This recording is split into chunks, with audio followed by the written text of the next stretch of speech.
Passover lamb has been sacrificed. It says in Romans 8, God sending his son in the likeness of sinful flesh would condemn sin in the flesh. Or it says also in the Bible, he became sin for us. What's that? That would make no sense without the sacrifice. The sacrifice, one of them is called the hata'at. Say it. And that, I know it sounds it's like a hot sacrifice. It's hata'at. Hata'at. What it means is, it's the sin offering.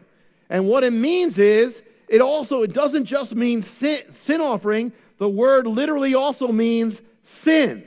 So in other words, the sacrifice that's the sin offering becomes sin. It becomes so identified with sin that it could be translated as that sacrifice is the sin. And then that sin is killed. So here, now take that, and it says, God, 2 Corinthians 5, made him who knew no sin to become sin for us. That's exactly what the sin offering is. That's the same also for the guilt offering, which is called the asham. Try it. Asham, it means the guilt offering, the offering that takes away guilt, but it also means the guilt.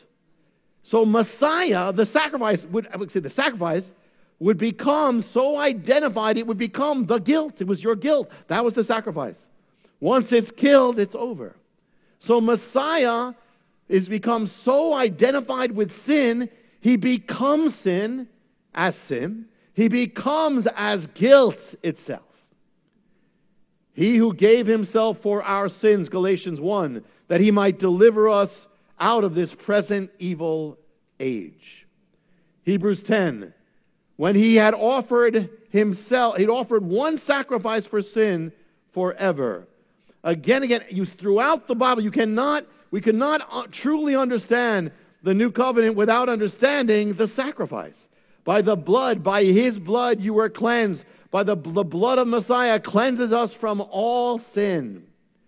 Here's another verse that is really opened up with the mystery of the sacrifice. 1 Peter 3 says this, Messiah suffered for sin once, the righteous for the unrighteous, that he might bring us to God, being put to death in the flesh, but made alive in the spirit. The bringing, and then it says in Hebrews 7:19, the bringing in of a better hope by which we draw near. We draw near. Now, there's a word here in Greek here that is linked to the word in Hebrew, korban. Try it. Korban is the offering in the Hebrew scriptures that means to bring near. Literally, to bring near. The sacrifice that brings you near to God. It says that the sacrifice of Messiah has the effect of bringing us near to God. It says this in Hebrews 13.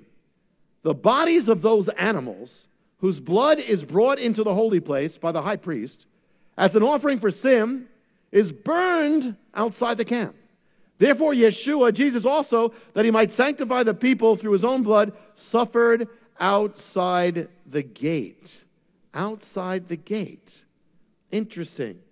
It says that the sacrifice was taken outside the camp, and it says, so Messiah suffered outside the gate. What's that? What's the link? Well, the tabernacle was in the camp of Israel. But then when they went to Jerusalem, they went to Israel, it became the temple in Jerusalem. So outside the gate is equivalent to outside the camp. So Messiah had to die outside the camp, outside the gate. And something else here, because it says it was burnt. Well, Messiah is also, this offering was called the Olah. Try it. You who speak Spanish, you do very well with that. Olah. Olah means we say burnt offering, it means the offering that goes up. It ascends. It's the complete, total offering of God. It goes up, it's totally consumed. It's burnt, totally consumed. That's the burnt offering. What does it have to do with Messiah?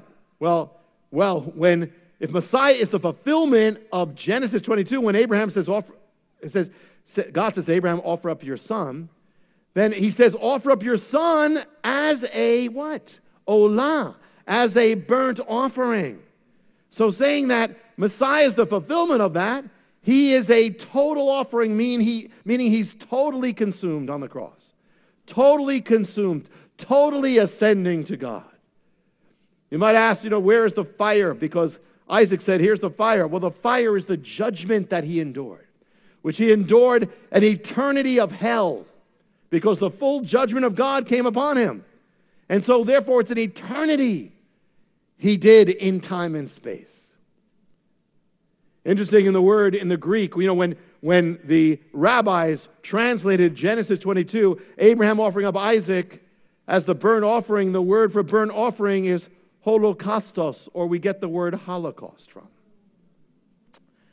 1 John 2, and he is the propitiation for our sins, and not just for our sins, but for the sins of the whole world.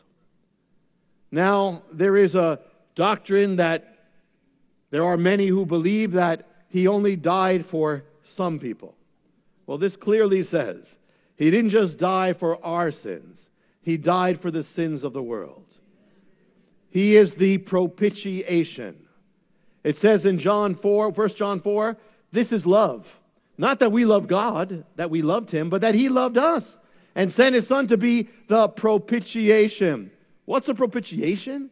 This is totally joined to the mystery of Leviticus, sacrifices of Israel.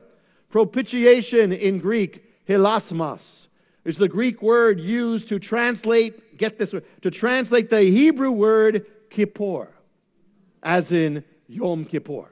So it says, so literally it's saying, for he is our kippur. He is our kippur. Now for 2,000 years, the Jewish people have observed Yom Kippur, the Day of Atonement, without any atonement for the day. It's been a Yom Kippur with no Kippur. It's just been a Yom. Where's the Kippur? It means the Kippur somehow got lost. The Kippur is Messiah. That's the answer. He's everything. That's why there's no sacrifice in Yom Kippur today, because he's the sacrifice. That's why there's no lamb served on Passover anymore, because he's the lamb. Romans 3:25 says,